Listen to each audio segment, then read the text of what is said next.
دیکھو لڑکی، میں تمہارے ساتھ زیادہ بحث نہیں کرنا چاہتا۔ میرا نام چودھری حشمت اللہ ہے۔ جانتے ہو کہ اس گاؤں اور یہاں کے آس پاس جتنے بھی گاؤں ہیں وہاں سب پر میرا سکہ چلتا ہے۔ میری حویلی سے ایک لڑکی بھاگ گئی ہے، آج اس کی میرے بیٹے کے ساتھ شادی تھی۔ اگر تم نے اسے دیکھا ہے یا وہ تمہاری پناہ میں ہے تو خاموشی سے لڑکی کو میرے حوالے کر دو، میں تمہاری جان بخش دوں گا۔ وجدان نے سنجیدگی سے اس کی طرف دیکھا۔ میری جان بخش دو گے؟ لیکن اس لڑکی کے ساتھ کیا کرو گے؟ چودھری حشمت نے بڑے اطمینان سے کہا، تمہیں اس لڑکی سے کیا واسطہ؟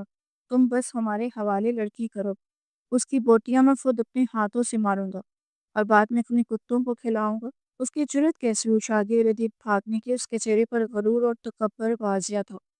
وجدان کو اندر کھڑی اس ڈری سہمی لڑکی کی فکر ہوئی اور اس کے دل میں نرمی جاگ اٹھی۔ وہ دو ٹوک انداز میں بولا، میرے پاس کوئی لڑکی نہیں ہے، اور اگر ہوتی بھی تو جس چٹائی سے تم اسے مارنے کا ارادہ کر رہے ہو میں تمہیں لڑکی تک نہیں دیتا، اس کے پسینے کی ایک بوند بھی۔ چودھری حشمت نے وجدان کے بے خوفی بھری آنکھوں کو دیکھا اور دھمکی دی، تم اپنی موت کو دعوت دے رہے ہو؟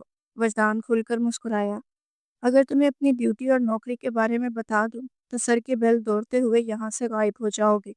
میں ایک بار کہوں، تمہیں اٹھا کر سلافوں کے پیچھے ڈال دیا جائے گا اور ساری زندگی تم وہاں سڑو گے۔ ایسے کیس بناؤں گا کہ تمہارے دادا پر دادا کی روحیں بھی کام جائیں۔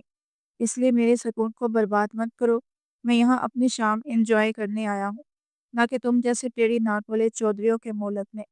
جتنا جلدی ہو یہاں سے غائب ہو جا اور دوبارہ میرے ٹینٹ کے پاس نظر مت آنا۔ چودھری حشمت کے چہرے پر غصہ تھا، مگر اس کے کانوں میں وجدان کی سنجیدہ اور یکدم کڑک آواز کی دھڑکن پڑ گئی تھی۔ وہ سر کو ہلا کر بولا، ٹھیک ہے، ہم یہاں سے جا رہے ہیں۔ سرد نگاہ ٹینک کے اندر ڈال کر وہ پیچھے ہٹ گیا۔ وجدان باہر تب تک کھڑا رہا جب تک وہ سب اندھیرے میں غائب نہ ہو گئے۔ منظر پرسکون ہونے کے بعد وہ گہری سانس لے کر ٹینٹ کے اندر آیا۔ تم ابھی تک کھڑی ہو؟ تمہیں مجبور تو نہیں کیا گیا کہ یہاں لٹکی رہو؟ اس نے عام سا لہجہ استعمال کرتے ہوئے پوچھا۔ بشما اپنی جگہ کھڑی، خوفزدہ چہرہ سر پڑا ہوا، بالکل حرکت نہیں کر رہی تھی۔ کیا وہ لوگ چلے گئے؟ وہ مشکل اس کے لبوں سے نکلا، ہاں وہ لوگ چلے گئے۔ اب بتاؤ تم کون ہو اور یہ شادی کے دن گھر سے بھاگنے والا کیا سین ہے؟ وجدان نے گہری نظر وشما پر ڈالی۔ پانی، مجھے پانی چاہیے، وشما اچانک بولی۔ وجدان نے فلاسک سے پانی نکالا اور اسے بڑھایا۔ وشما نے ایک سانس میں پورا گلاس پی لیا اور فوراً دوسرا مانگا۔ وجدان نے اسے پکڑایا اور دلچسپی سے اس کا جائزہ لیا۔ تم یہاں ٹینٹ میں تو رک گئی ہو، اگر میں تمہارے ساتھ کوئی غلط حرکت کروں؟ وجدان یکدم قریب ہوا اور وشما کا دل خوف سے دھڑکنے لگا۔ پانی پیتے پیتے وشما نے زور سے چھوا اور بیٹھنے کی بجائے کھڑی ہو۔ کیا مطلب؟ اس کے لبوں سے خوف زدہ انداز میں نکلا۔ وجدان دو قدم آگے بڑھا، قریب ہوا اور خطرناک لہجے میں بولا، رات ہے، تنہائی ہے، ایک مرد اور ایک جوان لڑکی، تمہیں پتہ ہے نا ہمارے بیچ میں تیسرا کون ہے؟ شیطان۔ وشما کی آنکھیں حیرت سے پھیلی، ہاتھوں کی لرزش اتر گئی۔ پلیز، میں صبح ہوتے ہی یہاں سے چلی جاؤں گی، کہیں بھی دور میں آپ کو مزید تنگ نہیں کروں گی۔ وہ بری طرح گھبرا رہی تھی۔ وجدان نے دیکھا کہ وشما کی آنکھوں میں پانی جمع ہونے لگا ہے اور یہ دیکھ کر اس کا صبر جواب دینے لگا۔ ایک تو یہ لڑکی بات بات پر رونے لگتی ہے۔ وہ جھنجھلا کر بولا، اوکے اوکے ریلیکس، میں مذاق کر رہا ہوں۔ دونوں ہاتھ اٹھاتے ہوئے مسکرایا۔ وہ وشما کی جان میں جان آ گئی۔ کچھ کھانا ہے؟ غصے میں ہونے کے باوجود اس نے نرمی سے پوچھا۔ وشما نے نفی میں سر ہلایا اور خاموشی سے نیچے بیٹھ گئی۔ دوبارہ بازو گھٹنوں کے ارد لپیٹ کر اپنا سر گھٹنے پر ٹکا دیا۔ وہ رونا چاہتی تھی اور ٹینٹ میں اس کی دبی دبی سسکیاں گونجنے لگی۔ وجدان ساکت نگاہوں سے اسے دیکھتا رہا، شاید وہ اپنے ماضی کے قرب کو یاد کر رہی تھی۔ وشما محض 10 سال کی تھی جب اس کے والدین شہر سے واپسی پر کار حادثے میں انتقال کر گئے تھے۔ حویلی میں گویا لوگوں کا ایک طوفان امڑ آیا تھا۔ سب لوگ اسے اور اس کے چھوٹے بھائی کو ساتھ لگا کر پیار کر رہے تھے، لیکن وشما کی آنکھوں میں آنسوں کے ساتھ ساتھ خوف بھی تھا۔ اسے اچھی طرح معلوم تھا کہ زندگی اب بے حد مشکل ہونے والی ہے۔ چچا اور چاچی نے پہلے ہی حویلی کے درمیان میں دیوار کھڑی کر کے اپنا حصہ الگ کر لیا تھا اور بٹوارے کے بعد زمین جائیداد کا بیشتر حصہ بیچ کر اپنے ہاتھوں سے اجاڑ ڈالا۔ وشما کے والدین کی موت ان کے لیے کسی خوش قسمتی سے کم نہ تھی، لیکن وہ بچوں کو اپنے ساتھ پیار سے رکھتے، خاص طور پر چچی جان۔ جو ہر وقت ان کے لیے فکر مند رہتی۔ وشما اور اس کا بھائی ابھی صرف 10 اور 12 برس کے تھے۔ جوان ہونے کے ابھی بہت وقت تھا اور زمین جائیداد سنبھالنا ان کے بس کی بات نہ تھی۔ چچی جان نے ایک بار رشتہ داروں کو مخاطب کرتے ہوئے کہا، ہمارے اپنے بچے ہیں، ہم سنبھال لیں گے، ملازموں کی کیا ضرورت ہے۔ اس کے لہجے میں مٹھاس تھی اور رشتہ دار حیران رہ گئے کہ یہ عالی شان فطرت کی عورت کس طرح اتنی بات سنبھال رہی تھی۔ وشما کو دولت، زمین اور قبضے کے معنی نہیں آتے۔ وہ بس اسکول جاتی اور واپسی پر ماں کے ساتھ رہتی، لیکن اب اس کی روٹین بدل چکی تھی۔ چچی جان نے اسکول تو برقرار رکھا، مگر بڑے بھائی نادر کو زمینوں کے التزامات میں لگا دیا گیا تھا۔ ایک رات چچا جان ہاتھوں میں کاغذات لے کر آئے۔ بیٹا جلدی آؤ، ان پر انگوٹھا لگا دے۔ وشما فوراً کھڑی ہوگی مگر نادر چونک گیا۔ چچا، ابا جان نے کہا تھا بغیر پڑھے انگوٹھا نہ لگانا۔ میں بھی چھوٹا ہوں، جوان ہو کر لگاؤں گا۔ چچا جان نے فون کے خون پی کر بھی مجبور ہو کر کہا، جب تک تم فٹ نہ لگاؤ زمینیں تمہارے نام منتقل نہیں ہو سکتی۔ اور رفتہ رفتہ زمینوں کا تمام کنٹرول اپنے ہاتھ میں لے لیا۔ چودھری حشمت اللہ اب دن رات اپنی چھوٹی سی زمین کے چکر لگانے والا آدمی نہیں رہا تھا۔ وہ کلف لگا، کاٹن کا جوڑا پہنے، سر پر بڑی سی پگڑی سجائے، سیاہ رنگ کی بڑی ویگوں میں اپنی شان بنائے گھومتا۔ ظلم کا ایسا بازار گرم کیا کہ لوگ اس کے نام سے تھر تھر کانپنے لگے، لیکن اس ظلم کی گونج ابھی وشما اور نادر تک نہیں پہنچی تھی۔ 1 سال گزر گئے اور وہ 12 سال کی وشما جب 14 سالہ نادر کو چچا جان کے ساتھ زمینوں کے معاملے پر الجھتے دیکھا، نادر نے کہا، ابا جان کی زمینیں بیچ کر آپ اپنے نام زمینیں خرید رہے ہیں، آپ مجھ سے پوچھے بغیر کیسے کر سکتے ہیں؟ حشمت اللہ نے سر اٹھا کر نڈر لڑکے کو دیکھا اور اس کی قسمت کا فیصلہ کر دیا۔ اس رات وشما گہری نیند سو رہی تھی کہ کربناک چیخیں اسے جگا گئیں۔ وہ ہڑبڑا کر بیٹھتی تھی، باہر روتی دوڑتی گئی۔ سامنے منظر دیکھ کر اس کے لبوں سے گھٹی گھٹی چیخ نکلی۔ نادر زمین پر پڑا، فون میں نہایا ہوا، اور حشمت اللہ کے ہاتھ میں وہ ہتھیار تھا جس سے اس نے چند لمحے پہلے نادر کے سینے میں گولیاں اتاری۔ نادر بے جان ہو چکا تھا، اس کی کھلی آنکھیں بے نور تھیں۔ وشما کے اکلوتے بھائی کو اس کے سگے چچا نے مار دیا تھا اور اس کی لاش کو ٹھکانے لگانے کا حکم دیا تھا اور اسے یہی بتانے کا کہا کہ یہ دریا میں ڈوب کر مر گیا۔ ستون کے پیچھے کھڑی وشما تھر تھر کانپ رہی تھی۔ پہلے ماں باپ اور اب بھائی، اسے اپنا چچا کسی عذاب کی طرح لگا۔ اپنی سسکیوں کا گلا گھونٹتے وہ واپس اپنے کمرے میں چلی گئی۔ پوری رات خوف سے کانپتی رہی۔ ہر پل آنکھ لگتے ہی نادر کا بے جان جسم اس کے سامنے آ جاتا۔ وہ شدید بیمار پڑ گئی، مگر حیرت انگیز طور پر چچا اور چچی کا رویہ نارمل تھا۔ اس کے اسکول کا وقت مکمل ہوا تو کالج میں داخلہ دلوا دیا گیا۔ چچا جانوں سے ملازم کے ساتھ بھیجتے اور واپس بھی وہ اسی کے ساتھ آتی۔ اسے یقین آتا تھا کہ یہ سب کچھ کیا ہو رہا ہے۔ ایک دن چچا اور چچی اس کے کمرے میں داخل ہوئے۔ تمہاری کالج کی پڑھائی مکمل ہو گئی ہے، آج تمہارا آخری پرچہ تھا، یہ لو مٹھائی کھاؤ، ہم نے تمہاری شادی طے کر دی ہے۔ انہوں نے زبردستی لڈو وشما کے منہ میں ٹھوس دیا اور وشما ساکت رہ گئی۔ ہر چیز اس کے لیے ایک خواب یا بھیانک حقیقت لگ رہی تھی، لیکن وہ سب کچھ اب حقیقی تھا اور وشما کے دل میں خوف اور اضطراب کی لہر دوڑ گئی تھی۔ سیاہ رنگ کے قیمتی جوڑے میں لپٹی وشما کی سفید رنگت اور بھی نمایاں ہو رہی تھی، مگر اس کے چہرے پر خوف کی پرچھائیاں مزید گہری ہو گئی تھی۔ دل لرزتے ہوئے اس نے بمشکل پوچھا، شادی؟ مگر کس کے ساتھ؟ چچی کہکا لگا کر بولی، ارے کس کے ساتھ کیا مطلب؟ گھر کے لڑکے موجود ہیں، تمہیں باہر تھوڑی بیاہ دیں گے، اپنا فرید ہے نا، بچپن سے تمہیں چاہتا ہے، تھوڑا سا اللہ لوگ ہے مگر برا نہیں ہے، تمہیں زیادہ تنگ نہیں کرے گا۔ یہ کہہ کر وہ مزے سے مٹھائی کھاتی کمرے سے نکل گئی اور وشما کی آنکھیں دروازے پر ہی چمک رہ گئی۔ فرید؟ وہی فرید جو چچی کا بڑا بیٹا تھا، ذہنی طور پر معذور، جس کے منہ سے ہر وقت رال بہتی رہتی تھی، جسے اپنے جسمانی حلیے اور کپڑوں کا بھی ہوش نہیں ہوتا تھا۔ نہیں، میں فرید سے شادی نہیں کر سکتی، یہ کیسے ممکن ہے؟ وشما گھبرا کر اٹھ کھڑی ہوئی، مگر حویلی کی دیواروں میں اس کی آواز گم ہو گئی۔ کسی نے اس کے اعتراض پر کان دھرنے کی ضرورت محسوس نہ کی۔ اس کے دل نے فیصلہ کیا کہ وہ سیدھا چچا جان کے پاس جا کر بات کرے گی، شاید وہ انصاف کر سکے۔ رات کا وقت تھا، حویلی میں سناٹا چھایا ہوا تھا۔ لرزتے ہاتھوں کے ساتھ اس نے دروازے پر دستک دینے کے لیے ہاتھ بڑھایا ہی تھا کہ اندر سے آتی گفتگو نے اسے ساکت کر دیا۔ نادر جوان فون تھا، اسے ختم کرنا ضروری تھا۔ اب ساری جائیداد خود بخود وشما کے نام ہو گئی ہے۔ وہ لڑکی ہے، رات کو اگر میں اسے دستخط تو کروا سکتا ہوں، مگر خاندان میں بدنام ہو جاؤں گا۔ فرید کے ساتھ اس کی شادی ہوتے ہی فرید مالک بن جائے گا اور انگوٹھے تو اس سے زبردستی لگوا ہی لوں گا۔ بس تم دھیان رکھنا کہیں یہ لڑکی بھاگ نہ جائے۔ اس کی آنکھوں میں آج کل عجیب ہی تیور دکھائی دیتے ہیں۔ حشمت اللہ کی سرد آواز کمرے میں گونجی۔ چچی کے لہجے میں بھی زہر ٹپک رہا تھا۔ کہاں بھاگ کر جائے گی؟ آپ نے سارے پر تو کاٹ دیے ہیں۔ اگر پھر بھی نہ مانی تو ہاتھ پاؤں توڑ کر کمرے میں بند کر دیں، پھر دیکھتی ہوں کہاں جاتی ہے۔ دروازے کے باہر کھڑی وشما کے رونگٹے کھڑے ہو گئے۔ اس کا وجود کپ کپا گیا۔ آنکھوں کے سامنے وہی منظر گھوم گیا جب اس کے چچا نے اس کے بھائی کو گولیوں سے پھون ڈالا تھا۔ منہ پر ہاتھ رکھ کر وہ الٹے قدموں واپس اپنے کمرے کی طرف آئی اور کھوٹ کھوٹ کر رونے لگی۔ اس کی تقدیر گویا مسلسل ماتم لکھوا چکی تھی۔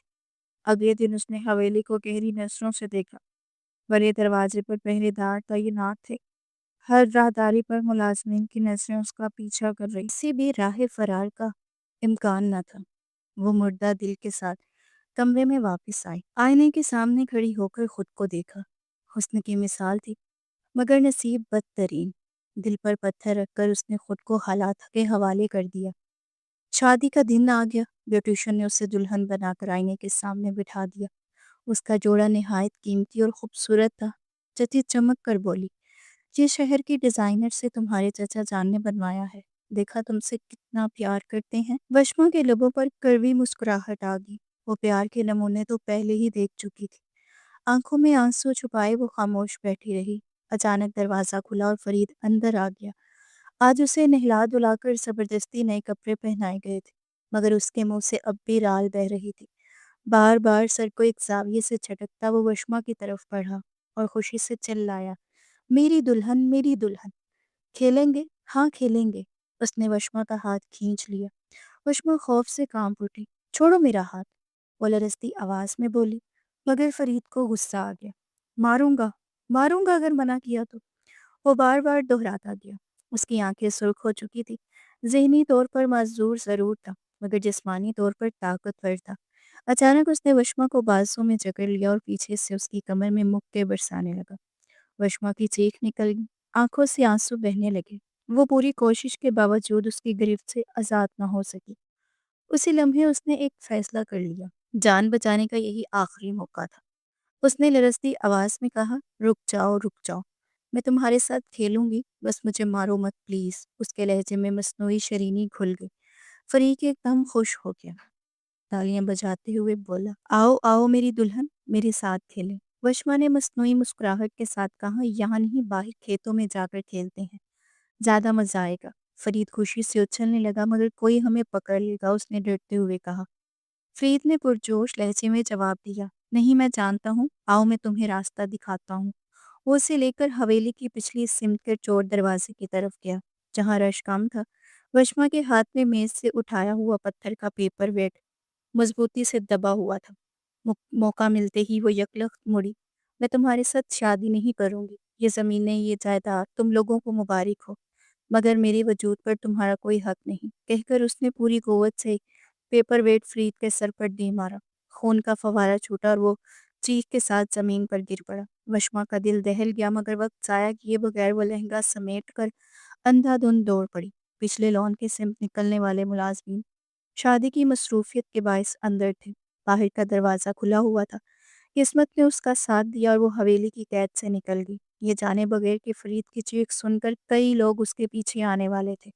کہانی ختم کرتے ہی وجدان کی نظریں وشما پر ٹک گئیں۔ اس کی آنکھوں میں نرم سا تاثر ابھرا۔ تم سو جاؤ، صبح ہوتی ہی شہر کے لیے نکلنا ہے۔ وہ دھیرے سے بولا، میں بس آج رات یہاں ہوں، میری ڈیوٹی اکثر شور شرابے میں گزرتی ہے، اس لیے کبھی کبھی سکون کے لیے یہاں آ جاتا ہوں۔ اس کے ہلکے پھلکے انداز نے وشما کا بوجھ کم کر دیا۔ وہ گہری سانس لے کر اس کے بڑھائے ہوئے کشن پر سر رکھ کر لیٹ گئی۔ تحفظ اور تھکن نے مل کر اسے گہری نیند میں سلا دیا، جبکہ وجدان پوری رات جاگتا رہا۔ وہ سوچتا رہا کہ کس طرح ایک نازک لڑکی پر اتنا ظلم ڈھایا گیا، والدین کا سایہ چنا، بھائی کو اس کے سامنے مار دیا گیا اور اب زبردستی نکاح کے نام پر برباد کیا جا رہا تھا، مگر اب نہیں۔ اس نے زیر لب کہا، میں کسی کو اجازت نہیں دوں گا کہ وہ تمہارے معصوم وجود پر قابض ہو۔ تم آزاد ہو اور ہمیشہ آزاد رہو گی۔ ایس پی وجدان گرید نے لیے دل ہی دل میں اپنی زندگی کا سب سے بڑا وعدہ کر لیا تھا۔ صبح کی پہلی کرن ٹینٹ کے کونے سے اندر اتری تو وجدان نے ایک بھاری سانس لی اور خیمے سے باہر نکل آیا۔ دن کی روشنی میں جنگل اور بھی دلکش اور حسین نظر آ رہا تھا، مگر اس کے پاس اس حسن کو محسوس کرنے کا وقت نہیں تھا۔ وہ بھی باہر کھڑا ہی تھا کہ اندر سے ہلکی سی آہٹ سنائی دی۔ وشما جاگ چکی تھی، وہ آہستہ آہستہ ٹینٹ سے باہر نکلی اور بے یقینی کے ساتھ ارد گرد کا جائزہ لینے لگی۔ وجدان نے پلٹ کر دیکھا تو اس کی آنکھوں میں سرخی مال ڈوریاں تیر رہی تھیں۔ شاید کم نیند اور بے آرامی کا اثر تھا۔ اس ٹریس میں تمہیں سفر مشکل تو ہوگا، لیکن جانا تو ہمیں ہی ہے، وجدان نے مسکراتے ہوئے کہا، مگر وشما نے خاموشی سے سر جھکا لیا۔ کچھ دیر بعد وہ ہچکچاتے ہوئے بولی، مجھے کسی گرلز ہاسٹل کے سامنے چھوڑ دیں، میرے پاس کچھ جولری ہے، اسے بیچ کر میں کرایہ ادا کر لوں گی۔ وجدان چند لمحے اس کی طرف دیکھ رہا اور پھر زوردار کہکا لگا کر ہنس پڑا۔ تم لڑکیاں ناولز کی دنیا سے کب باہر نکلو گی؟ ہاسٹل اتنا آسان نہیں ہوتا جتنا تم سمجھتی ہو۔ وہ لوگ ہر چیز کی چھان بین کرتے ہیں، گھر والوں کو فون کرتے ہیں، اور اگر انہیں تمہارے چچا کو فون کر دیا تو تمہیں ہاسٹل کی ضرورت ہی نہیں رہے گی، سیدھی فرید کی دلہن بن کر اس کی حویلی میں جانا ہوگا۔ اس کے الفاظ میں طنز چھپا ہوا تھا، مگر وشما پر یہ الفاظ بجلی بن کر گرے۔ فرید کی دلہن بننے کے خیال سے ہی اس کا بدن کپ کپا گیا، دل کے اندر خوف کی ایک سرد لہر اتر گئی۔ وجدان نے سامان تیزی سے سمیٹا، کارکو کو جھاڑیوں کے پیچھے سے نکالا اور سامنے لا کر روکا۔ وشما بنا کچھ کہے فرنٹ سیٹ پر آ کر بیٹھ گئی۔ پورے راستے دونوں کے درمیان ایک لفظ کا بھی تبادلہ نہ ہوا۔ کار جب گردیزی ہاؤس کے سامنے رکی تو وجدان نے گہری سانس لی، جیسے خود کو کسی نئے امتحان کے لیے تیار کر رہا ہو۔ تیار ہو جاؤ، آج کا امتحان میرے لیے نہیں، تمہارے لیے ہے۔ اس نے ایک نظر وشما پر ڈالی جو لہنگا سنبھالے حیرت سے چاروں طرف دیکھ رہی تھی۔ آپ یہاں رہتے ہیں؟ وشما نے ہچکچاتے ہوئے پوچھا۔ وجدان نے بس سرسری سا سر ہلایا اور اندر داخل ہو گیا۔ دروازے پر کھڑے چوکیدار کو گاڑی پارک کرنے کا اشارہ کرتے ہوئے وہ آگے بڑھ گیا۔ چوکیدار نے حیرت سے وشما کو دیکھا، جو سرخ اروفسی لباس میں مٹی اٹے بالوں کے ساتھ سہمی سہمی سے اس کے پیچھے چل رہی تھی، مگر فوراً نظریں جھکا لی۔ اندرونی دروازے سے گزرتے ہی سامنے لاؤنج میں ایک پروکار عورت بیٹھی تھی، قیمتی لباس، نفاست سے جڑا ہوا جوڑا اور چہرے پر سختی کی جھلک۔ یہ تھی جہاں آرا بیگم۔ وجدان کو دیکھ کر انہوں نے بس ایک سرسری سی نظر ڈالی، مگر اگلے ہی لمحے وشما کو دیکھ کر جیسے وہ بجلی کی طرح چونک اٹھی۔ ان کی نگاہوں نے وشما کو سر سے پاؤں تک پرکھا اور ماتھے پر واضح تیوریاں ابھر آئیں۔ کیا نیا کارنامہ کیا ہے تم نے؟ ایس پی وجدان گردیزی، اس کے لہجے میں تلخی صاف جھلک رہی تھی۔ بگا کر لائے ہو اسے؟ ان کے لبوں پر طنزیہ مسکراہٹ تھی۔ چوائس تو بری نہیں، خوبصورت ہے، اسی خوبصورتی پر مر مٹے ہونا۔ چلو اچھا ہوا، اب کم از کم میرے سر سے یہ بوجھ اتر گیا کہ تمہاری شادی کی فکر کرو۔ ویسے بھی تم نے مجھے ماں کب مانا ہے؟ ان کی باتوں میں زہر گھلا ہوا تھا۔ وجدان نے کچھ کہنا چاہا، مگر انہوں نے اسے روک دیا۔ خواہ مخواہ تمہارے باپ نے تمہیں میرے سر پر تھوپ کر خود دنیا سے رخصت لے لیا۔ سوتیلی اولاد سے کسی کو سکون ملا ہے جو مجھے ملتا؟ اپنی دنیا میں مگن رہتے ہو، کم از کم شادی کی اطلاع ہی دے دیتے۔ وجدان نے ایک بھاری سانس لی، جلدی میں سب کچھ ہوا ہے، اسی لیے آپ کو اطلاع نہ دے سکا۔ میں اپنے کمرے میں جا رہا ہوں، اور یہ کہہ کر وہ پلٹ گیا۔ وشما بھی کچھ کہنا چاہتی تھی کہ جہاں آرا بیگم تیزی سے اس کی طرف بڑھی۔ زیادہ زبان چلانے کی ضرورت نہیں ہے، اس گھر کی مالک میں ہوں، اس کی بیوی ہونے کا کوئی مطلب نہیں بنتا، یہ بات اچھی طرح سمجھ لو۔ انہوں نے سخت نظروں سے گھورتے ہوئے وشما کا بازو پکڑا اور ایک دھکا دے دیا۔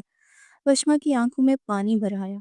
آپ میری بات تو سنیں، اس نے کہنا چاہا، مگر جہاں آرا نے ہاتھ کے اشارے سے اسے چپ کروا دیا۔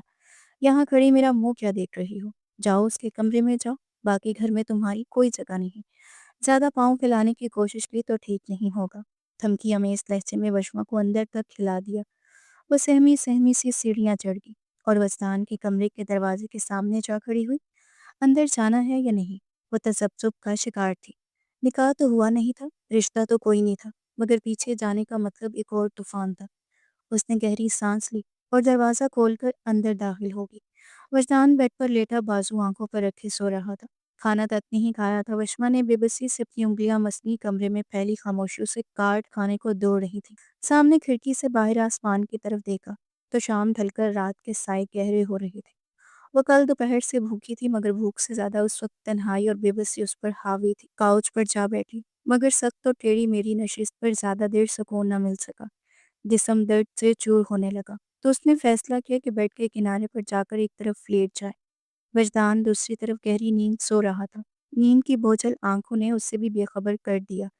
نہ جانے رات کا کون سا پہر تھا جب اچانک اس نے اپنے سینے پر بھاری بوجھ محسوس کیا۔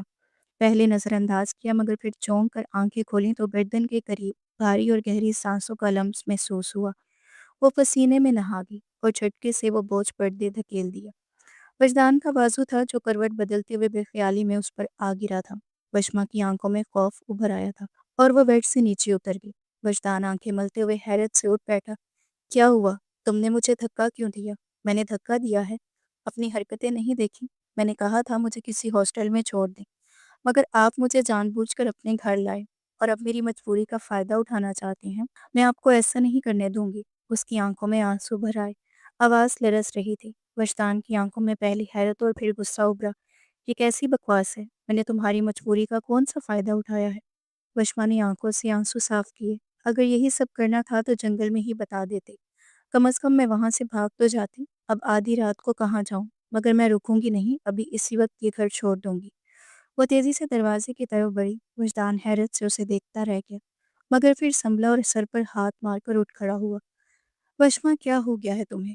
میں سو رہا تھا، اگر کچھ غلط ہو گیا تو سوری، میرا کوئی ایسا ارادہ نہیں تھا۔ اس نے معاملہ سلجھانے کی کوشش کی۔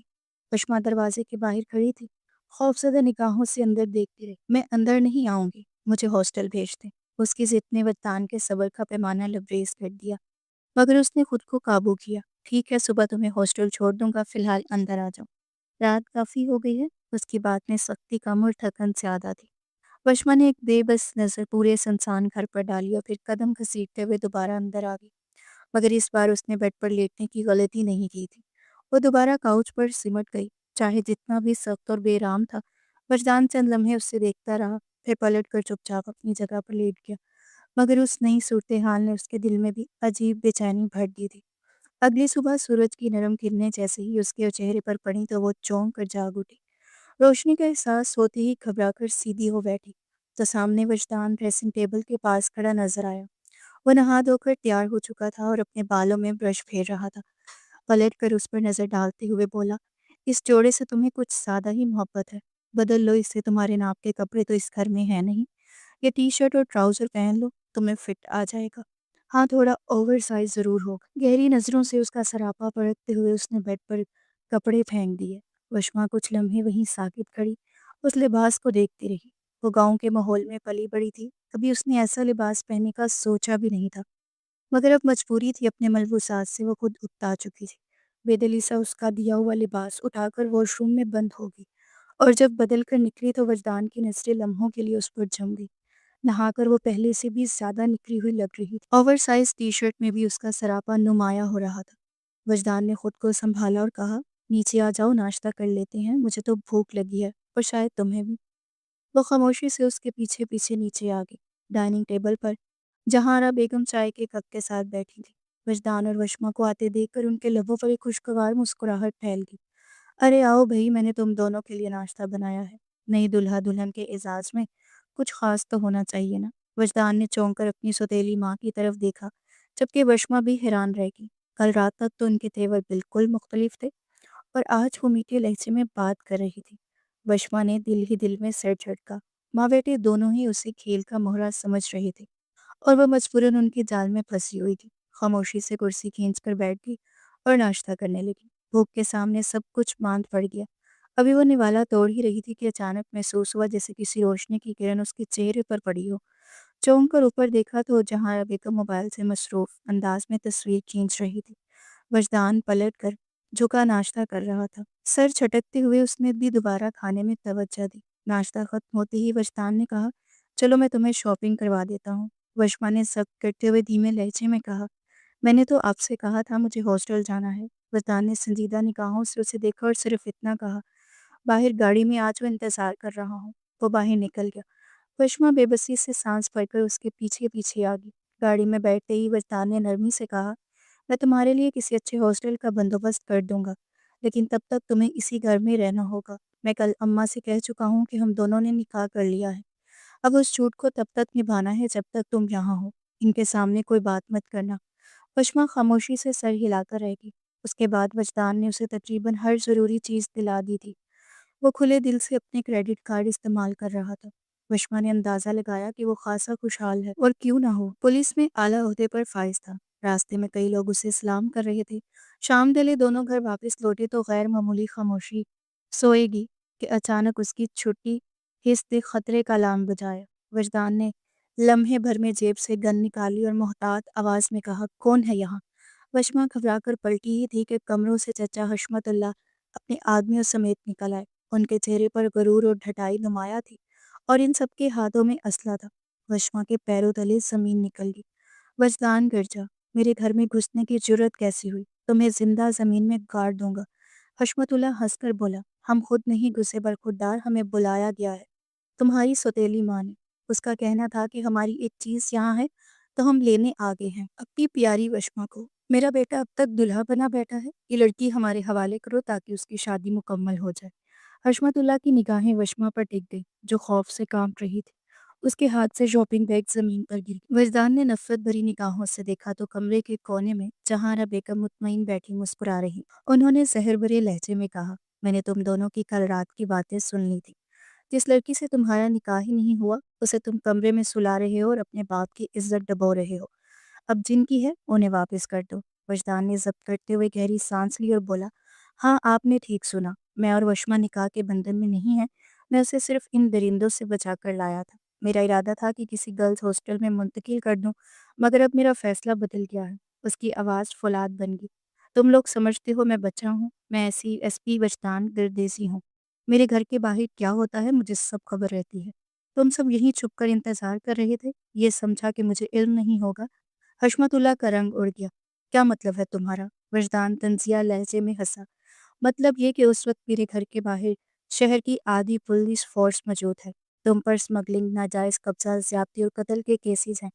ہمارے پاس ثبوت نہیں تھا لیکن اب ہے۔ تمہاری اپنی بھتیجی نے اپنی آنکھوں سے اپنے بھائی کا قتل ہوتے دیکھا ہے، وہ گواہی دے گی۔ میں وعدہ کرتا ہوں حشمت اللہ تم اپنی آخری سانس جیل کی کال کوٹری میں لوگے۔